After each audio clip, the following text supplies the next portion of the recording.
بسم الله الرحمن الرحيم. بصفتي عسكري تونسي نحب نوصل رسالة لأهل داعش. راكم ماكمش رجال وعمركم ما توليوا رجال. تدعيوا بالإسلام والتكبير من نهار وليل نهار وليل، الله أكبر الله أكبر. انتم والله ما تعرفوه. انتم قداه كلكم؟ 50 60 70 ألف.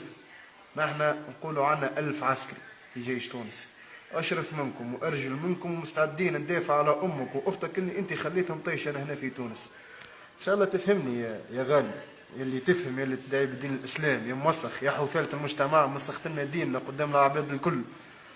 تبيعوا في دين الاسلام هكاكا، تذبحوا لنا في اخواتنا هكاكا، تضربوا في اصحابنا هكاكا. وعلى فكره ما ضربتوناش وما قتلتوناش هكاكا، قتلتونا بالغدره. كنت نحب نجبدوا الارشيف نتاع حرب العراق وحرب امريكا ميسالش.